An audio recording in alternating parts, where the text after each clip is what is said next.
اور میری ماں بہنوں اس چیز کو دھیان سے سنو، اور جب گناہ کرنے لگو تو میری اس بات کو یاد رکھنا کہ کیا فرمایا تھا امام صاحب نے۔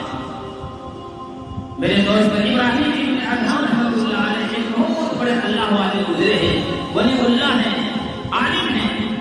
اس کے پاس ایک جوان آتا ہے اور آ کر کہنے لگا، اے اللہ والے، میں اپنے اوپر میرے نفس جو ہے، میرے دل جو ہے بڑا سخت ہے، میں گناہ کر کر کے اپنے اوپر ظلم کر بیٹھا ہوں، میں ظلم کر لیتا ہوں، کوئی ایسا ترتیب بتاؤ جس سے گناہ چھوٹ جائے۔ سچ بات کہہ دیا۔ وہ اللہ والے فرمانے لگے، تو نے سچ بات کہا ہے، میرے سے بھی سن، 6 چیزیں بتا رہا ہوں، 6 خصلتیں، 6 چیزیں بتا رہا ہوں، یہ 6 چیز تو مجھ سے لے لے، اس کے بعد جو بھی تو گناہ کرے گا، جو بھی تو عمل کرے گا، تجھے نقصان نہیں دے گا۔ میرے دوستوں، میرے جوانوں، ذرا اس بات کو دھیان سے سنو۔ ابراہیم ابن ادھم رحمۃ اللہ علیہ فرماتے ہیں، جب تو گناہ کرنے لگے، جب تو گناہ کا ارادہ کر لے کہ اب میں گناہ کروں، تو اتنا بات یاد رکھو کہ اللہ کی دی ہوئی رزق کو کھانا چھوڑ دے، اللہ کی پیدا کی ہوئی چیز کو چھوڑ دے۔ وہ انسان فرماتے ہیں، ابراہیم ابن ادھم رحمۃ اللہ علیہ فرماتے ہیں کہ جب تو گناہ کرنے لگے، گناہ کا ارادہ کر لے، تو یہ دل میں رکھو، یہ چیز چھوڑ دو کہ اللہ کا جو دی ہوئی رزق ہے اس کو نہ کھائے۔ اذا انسان کہنے لگا، اذا كان البر والبحر والمشرق والمغرب والسهل والجبل، فرمایا یہ بحر پر، یہ زمین، یہ کیا کہیں سمندر، یہ تمام چیز، یہ تمام کی تمام چیز جو سب اللہ کے رزق ہے، اگر یہ نہیں کھائیں تو کیا کھائیں، اگر یہ نہیں کھائیں گے، اگر اس سے نہیں کھائیں گے تو کہاں کھائیں گے؟ پھر وہ کہنے لگا، ابراہیم ابن ادھم کہنے لگا، اے جوان، کیا یہ تیرے شان کے لائق ہے تو کھائے اسی کا اور اسی کے نافرمانی کرے؟ وہ جوان کہنے لگا، اللہ واللہ، نہیں۔ فرمایا دوسری خصلت بتائیے، دوسری چیز بتائیے۔ ابراہیم ابن ادھم رحمۃ اللہ علیہ فرمانے لگے، جب تو گناہ کرنے کا ارادہ کرنے میں اور جب تو گناہ کرنے لگے تو ایک بات یاد رکھو کہ اللہ کی پیدا کی ہوئی زمین سے ہٹ جاؤ، اللہ کی زمین کو چھوڑ کر تو گناہ کر۔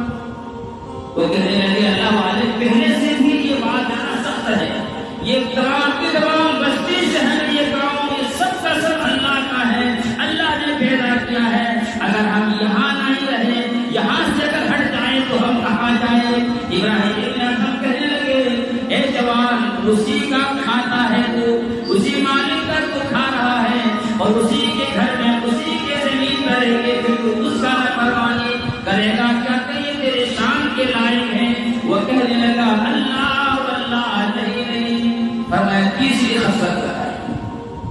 میرے دوستوں کو تیسری بات بتانے لگا۔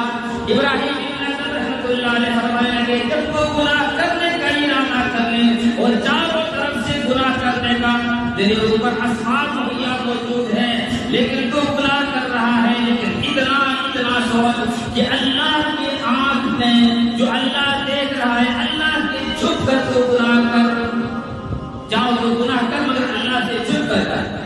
فرمانے لگے، یہ کیسے ہو سکتا ہے؟ اللہ سے انسان کیسے چھپ سکتا ہے؟ وقت نہیں ہے ورنہ میں تفصیل میں جاتا، بس موٹی موٹی بات آپ کو بتا دے رہا ہوں۔ وہ کہنے لگا کہ اللہ سے چھپ کر ہم کہاں گناہ کریں گے؟ تو کہنے لگے، جوان، اسی اللہ نے تم کو رزق دے رہا ہے، اسی اللہ کے رزق کھا رہے ہو، اسی کے زمین کے اوپر قرضدار ہو، اور پھر اسی کے آنکھوں کے سامنے تو گناہ کرے گا، کیا تیرے شان کے لائق ہے؟ فرمانے لگے، واللہ، اللہ نہیں، یہ میرے شان کے لائق نہیں ہے۔ فرمایا چوتھی چیز بتاؤ، چوتھی خصلتیں بتاؤ۔ فرمایا کہ اچھا، اگر یہ کام نہیں کر سکتے ہو تو یہ کام کرو، جب موت کا فرشتہ تم کو تمہارے اوپر آ جائے، موت کا فرشتہ آ جائے اور تمہارا روح کھینچنے لگے، تو فرشتے کو کہو کہ تم جاؤ، مجھے ابھی غسل کرنے دو، مجھے ابھی وضو کرنے دو، مجھے ابھی نماز پڑھنے دو، مجھے اللہ کے سامنے توبہ کرنے دو، اس کے بعد مجھے جان لینا، اس کے بعد مجھے جان لینا۔ وہ کہنے لگا، یہ کیسے ہو سکتا ہے؟ ملک الموت کو میں کیسے کہوں؟ اور اگر ملک الموت کو میں یہ کہوں گا تو بھی میرے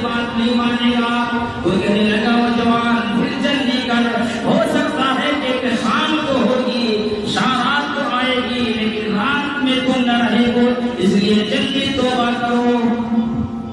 فرمایا پانچویں چیز بتاؤ میرے دوستوں، کہا کہ اگر تم یہ چیز بھی نہیں کر سکتے ہو تو یہ کرو، جب قبر کے اندر تم کو رکھ دیا جائے گا اور ملک الموت آئے گا، یا کہ منکر نکیر سوال و جواب کے لیے آئے گا قبر کے اندر، برزخ کے اندر جب تم کو عذاب ہوگا، جب منکر نکیر تمہارے پاس آئے گا تو جب وہ تم سے سوال کرے گا تو اس کو منہ کو بند کر دینا، تو ایسے جواب دینا تو مجھ سے لڑ جانا، تو مجھ سے مناظرہ کرنا۔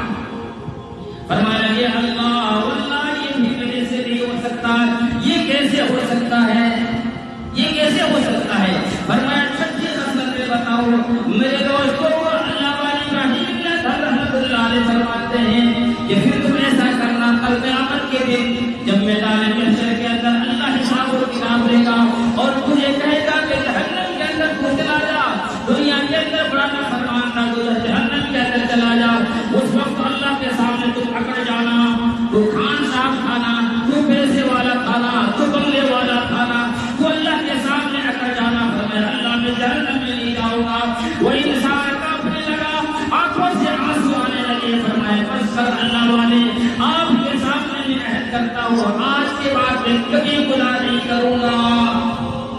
میرے دوستوں، بزرگوں، نوجوانوں، اے میرے ہم محسن بھائیوں، ہمیں اور آپ کو چاہیے کہ اللہ کے سامنے ہم سچی توبہ کریں۔